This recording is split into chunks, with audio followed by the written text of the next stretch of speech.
आप सबको पता है कि आप लोगों के प्रोजेक्ट्स बनेंगे, ग्रुप्स की डिटेल्स मैंने मांगनी है, सीआर मुझे फॉरवर्ड कर देगी।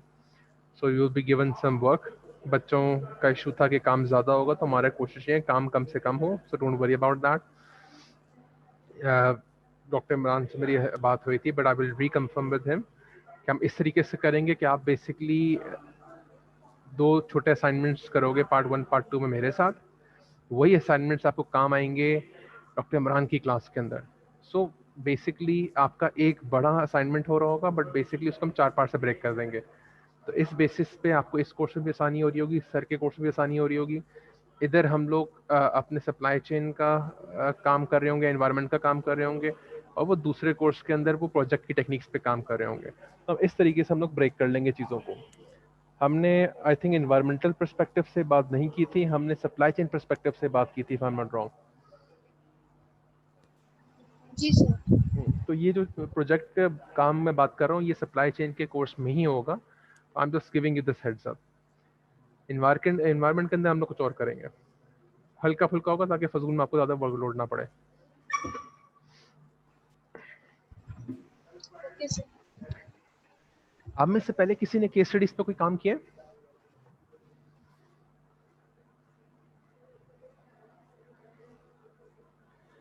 अच्छा, गिवन दैट कि पूरी क्लास है भी नहीं, और अगर मैं कहीं न्यू डिस्कशन करता हूँ, आधे से आधे बच्चे मिस आउट करेंगे, तो आप लोग रेकमेंड क्या करते हो कि मैं कोई न्यू डिस्कशन?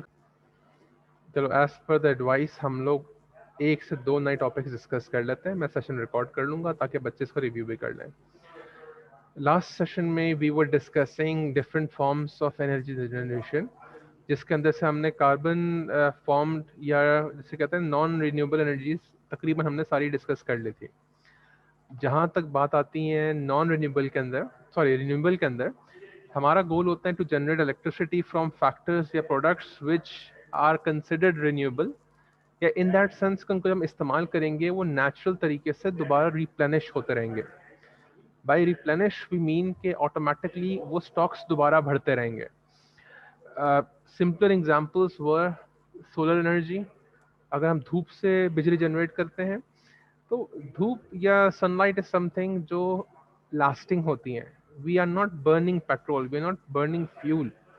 फ्यूल हमारे पास लिमिटेड क्वांटिटीज में होगा, वो खत्म हो जाएगा। सोलर हम यूज करेंगे जब तक सनशाइन कर रहे हैं, we will be able to generate electricity. Similarly wind होता है, विंड में क्या है, हवा चलती जाएगी, बिजली आती रहेगी।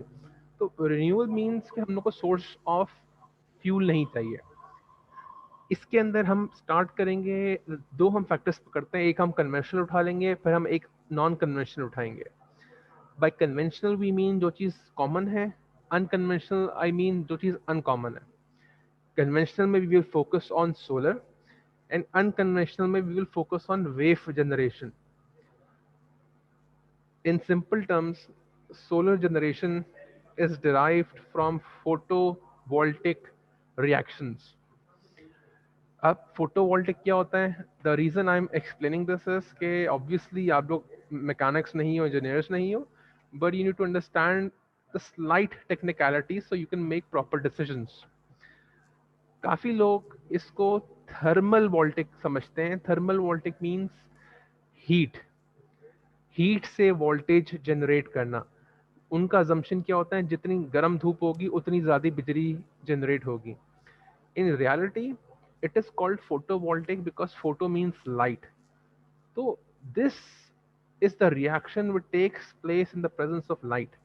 जब सूरज की रोशनी पड़ती है, इसकी जो लाइट है, this reacts with the film, the solar films, and they generate a voltage. इसीलिए हम इसको फोटोवोल्टिक सेल्स कहते हैं, फोटोवोल्टिक प्लेट्स कहते हैं। जो बड़े बड़े पैनल्स आते हैं, they are called photovoltaic panels. उसको सिंपल लैंग्वेज में हम लोग उसको सोलर पैनल्स कह देते हैं, but in reality they are called photovoltaic. तो इधर एलिमेंट क्या आ रहा है, we need light not heat. अगर हीट होता तो हम लोग जब फर्नेस से बिजली बना रहे होते हैं या आग जल रही होती है, उसके सामने रख के भी हम लोग जनरेट कर सकते हैं। तो द रीजन हियर इज कि we need pure high density ultra violet light.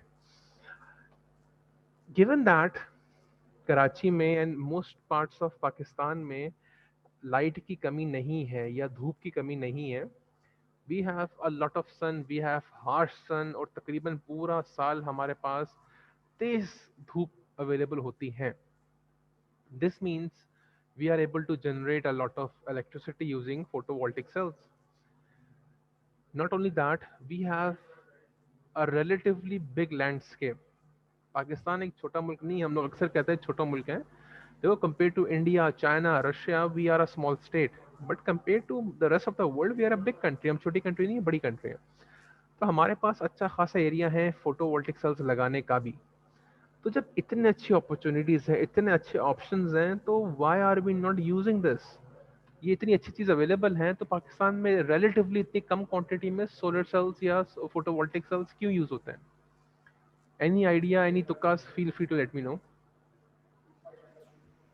Sir I think इतना इन्वेस्टमेंट नहीं है, हम लोगों के पास ये फंड्स नहीं है कि हम लोग एक्सीलेंट, इसको सेट कर सकें. वेरी गुड, बिल्कुल सही, बहुत अच्छा. हमारे पास फंड्स नहीं है कि हम इन्वेस्ट कर सकें इतना, और सिर्फ यमुना ही उठी हुई है, बाकी आई थिंक बच्चे सो रहे हैं सारे.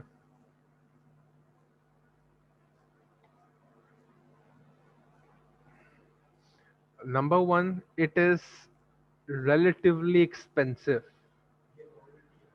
आपको अगर एक पूरा दिन पंखा चलाना है अपना, आप आराम से बटन ऑन करो कि एसी की बिजली आपके पास आ रही है. वन फैन वुड रफली कॉस्ट यू 100 to 200 वॉट्स. अगर 10 घंटे ये चलेगा, it will cost you 1 kilo watts. 24 घंटे चलेगा, let's for the sake of simplicity, it will cost you 2 kilo watts. 1 kilo watt charges 15 rupees. तो 24 घंटे में आपको 30 रुपए लग रहे हैं एक पंखा चलाने के लिए. This is extremely economical, it is extremely cheap.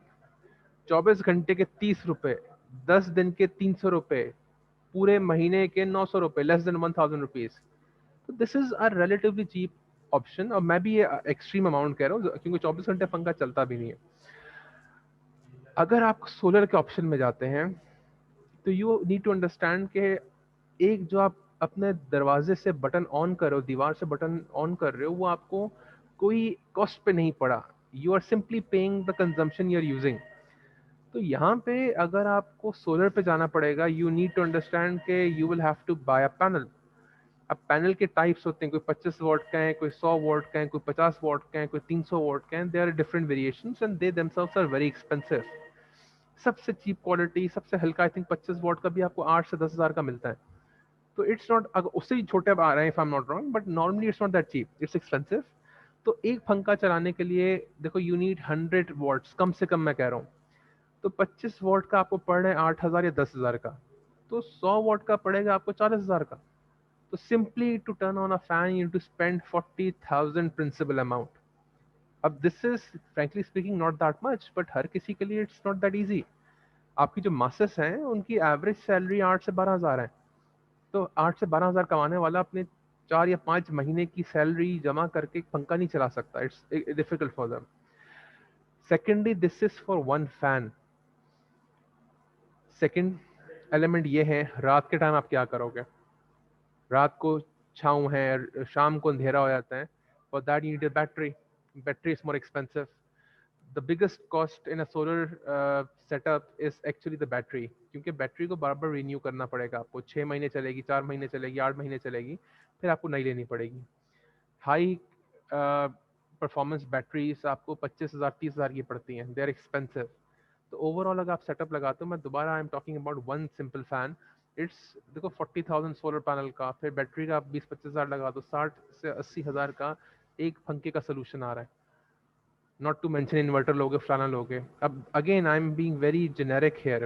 हो सकता है मैं 15-20 हज़ार ऊपर कह रहा हूँ या कम कह रहा हूँ, एक जनरल से कैलकुलेशन कर रहा था. तो एक तो ये चीज़ आ रही है, इट बिकम्स वेरी एक्सपेंसिव. कुछ जगहों पे हैदराबाद आप जाओ या इंटीरियर जाते हो, रास्ते में दुकानों पे छोटे छोटे सोलर पैनल्स लगाए हुए होते हैं उन्होंने. अब that is a very light solar panel. वो मोबाइल चार्ज करने के लिए, छोटे पंखे के लिए लगाया होता है. इस तरह के छोटे मोटे ऑप्शन ज़रूर हैं, बट कन्वेंशनल कन्वर्जन के अंदर it tends to be more expensive. अब अगर हम कहते हैं गवर्नमेंटल लेवल पे हम काम करना चाहें, या अगर नॉट एवरीबडी इज वर्किंग या living on the minimum income level. There are people who earn well and they have this option, right? So on a larger scale, solar panels also cover a large landscape. अगर मैं अपने घर पे लगाता हूँ, जो मेरी छत थी, चांसेस ये हैं कि मेरी छत ज़ाया हो जाएगी। वहाँ पे अगर मैं कोई एक्टिविटी करना चाहूँ, मैं नहीं कर सकूँगा क्योंकि मेरी पूरी छत के ऊपर सोलर पैनल्स लगे हुए होंगे। अगेन चलो हम कहते हैं यार हमने कोई मेटल फ्रेम्स बना लिए, कुछ बना लिए, they will be additional cost. हम अगर लार्जर स्केल पे काम करना चाहते हैं, ज़मीन पे लगाना चाहेंगे, एक जो बहुत बड़ा एरिया होगा, जैसे अक्सर कहते हैं सोलर फार्म्स कहते हैं इन चीज़ों को, कि बहुत बड़े एरियाज होते हैं, वहाँ पे लाइन से hundreds and thousands of units लगते हैं सोलर पैनल्स के। तो वो जो hundred and thousands of acres होंगे, वो कल्टिवेटेबल लैंड होगा जहाँ आप फार्मिंग कर सकते हो, वहाँ पे आप बिल्डिंग्स बना सकते हो। वो पूरे का पूरा जो फार्म लैंड है वो ज़ाया हो रहा है क्योंकि वहाँ पे अब आप कोई काम नहीं कर सक रहे हो, because solar generation is a area intensive generation activity. एक प्लांट जो कि 1 एकड़ पे बिजली बना सकता है 100 मेगावाट्स, वही अगर आप सोलर करोगे वो एक किनारे शनाल पे नहीं कर सकेगा। You will need I think 10 to 20 times more area. तो वही एनर्जी जनरेट करने के लिए you need a much bigger and wider area. तो यहाँ पे cost is a very important element, यहाँ पे maintenance becomes a very important element, and thirdly it's the area, the cost of the area which is taken into consideration is also very big factor. तो जब हमारे पास ये सारे factors positive की side पे आते हैं, then we usually go for a solar option, even though it's a very good option, but there are some hindrances when you are going for that. Solar में मैंने कुछ चीज़ें डिस्कस की हैं, अगर प्रॉब्लम हो तो please let me know, we can go into more details. The final thing I will discuss is wave energy. Wave energy के बाद we will conclude the session. नहीं सर, कोई प्रॉब्लम नहीं है। Okay, perfect. अच्छा, wave energy is something which is relatively a little uncommon because information is not very well known. और larger scale पे this project is not normally applicated. It's still in the research phase और कुछ जगहों पे ये use किया जा रहा है। अब when I talk about it's in the research phase से मतलब भी नहीं है कि चीज़ नई है, it's something very old, 10-15 साल पहले से इस पे काम चल रहा है। A lot of universities were working on that, but it's कहते हैं ना, the technology itself is in the constant improvement phase. हम जो सोलर सेल्स की बात कर रहे हैं, ये भी बहुत अरसे से रिसर्च होकर स्टेज पे आए हैं और इस पे अभी भी बहुत काम चल रहा है। तो when we talk about energy generation, there is always an efficiency ratio. अगर 90% 100% सनलाइट आ रही है, उसमें से 10% सनलाइट या 20% सनलाइट यूज हो रही होती है, तो this means we have an efficiency ratio of 20%। 80% जो सनलाइट है वो ज़ाया हो रही होती है। तो our job is to make the technology more efficient. अगर हमें 10 पैनल्स चाहिए होते हैं किलोवाट के लिए, एफिशिएंसी से ये होगा उनका साइज रिड्यूस होकर 5 पैनल्स हो जाएगा। इसी तरह wave energy is at this point कि उसकी एफिशिएंसी रेशियो इंक्रीज हो रहा है। इसका एडवांटेज, ये बेसिकली चीज़ ये है कि if this technology is adopted properly and इस पे काम प्रॉपर हो सकता है, we will be able to generate large volumes of energy from the coast line. Coast line से मुराद होता है समुंदर हमारा। 75% of the world is covered in oceans. तो पूरी दुनिया में सबसे ज़्यादा जो एरिया अवेलेबल होता है वो कोस्ट लाइन्स होती हैं जहाँ वेव्स आ रही होती हैं। तो वेव जनरेशन में ये होता है, दे आर पाइप्स, बड़े बड़े पाइप्स होते हैं, वो आपकी ज़मीन से लेके समुंदर में फैलाए हुए होते हैं। अब वहाँ पे जब वेव्स की मोशन आ रहा होता है, पानी के साथ साथ यूं ही मूवमेंट चल रही होती है, तो this motion basically moves the pipes up and down. They are proper motors and cogs inside the pipes which basically keep rotating. This rotating motion is used to generate electricity. This is what we call wave generation या wave energy generation. Again, the good thing is कि we can generate electricity from waves, जो कि जब से दुनिया बनी हुई है उस वक्त से वेव मोशंस चल रहे हैं और जब तक दुनिया रहेगी ये तरीका चलता रहेगा। तो we can capitalize on this, we can use this. Then why aren't we doing this? वही एलिमेंट आता है, number one, it's expensive. Pipes and the technology which is incorporated, it is very expensive. Number two, special permission is required for that. Number three, a large area of the coastline will be unusable. ये वो चीज़ें हैं जो आप किसी coastline पे लगा लेते हो, फिर वहाँ पे नॉर्मल ट्रैफिक यूज़ नहीं होगी, वहाँ पे बीच यूजेबल नहीं रहता, वहाँ पे शिप्स नहीं आ सकती, लोग सर्फिंग नहीं कर सकते या शिपिंग नहीं कर सकते। तो तो वो जो बहुत बड़ा एरिया होता है वो इट बिकम्स रिलेटिवली अनयूजेबल. अब दिस डज नॉट मीन कि it's a very bad thing और अ नेगेटिव थिंग, क्योंकि कोस्टल लाइन के अंदर 90% ऐसे एरिया होते हैं जो हम यूज नहीं कर रहे होते. If we live in Karachi, हम अगर समुंदर जाते भी हैं, we are going to like 1% of the area. वहां से लेके अगर आप चले जाओ मरीना हॉक्स बे तक और पता नहीं आगे तक चले जाओ, वहां पे हंड्रेड्स ऑफ माइल्स हैं जो हम लोग यूज नहीं कर रहे. So we can use them for this element. So every renewable source has its pros, has its cons. Costing element आता है, area element आता है, तो we need to make the best decision which suits our requirements. I think आज के लिए इतना काफी है. दो elements थे, I don't think ज्यादा हमने cover किए हैं, but I think information थोड़ी ज्यादा थी. So if you have any problems, let me know. Then we will conclude the lecture. Sir starting का बताएंगे. Sure. यार wave energy basically refers to generating electricity using the wave motions of the sea. समुंदर में लहरें आ रही होती ना ऊपर नीचे, आपने नोट किया होगा यूं. This is called the wave motion. तो वेव एनर्जी जनरेट करने का जो तरीका होता है वो बड़े बड़े पाइप्स होते हैं. मैं अभी पिक्चर भी दिखाता हूँ आप लोगों को. बड़े बड़े पाइप्स होते हैं जिसके अंदर वायर्स होती हैं और कॉग्स एंड मोटर्स लगी होती हैं. वो लूज तौर पे पानी में से फ्लोट कर रहे होते हैं. जब वेव्स आती हैं उनके मोशन से वो यूं हिलते रहते हैं और इस मूवमेंट के साथ इनके अंदर कॉक्स हिलते रहते हैं, वो अंदर गोल घूमते रहते हैं, यूं यूं गोल वेव्स के साथ घूमते रहते हैं. तो this perpetual motion basically starts to generate electricity. तो इस तरीके से हम लोग समुंदर के अंदर ये पाइप्स डाल सकते हैं और समुंदर की लहरें ऊपर नीचे होती रहेंगी और ये इलेक्ट्रिसिटी जनरेट करते रहेंगे. This is a very simple method of generating electricity. सही. मैं आपको ऐसी इसका एक पिक्चर भी दिखा देता हूँ.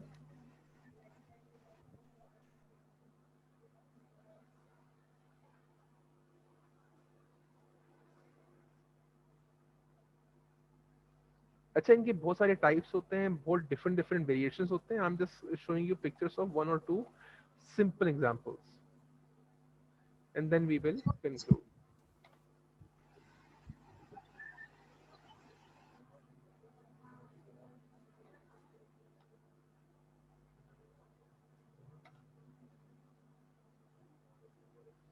स्क्रीन शेयर हो रही है आप लोगों से?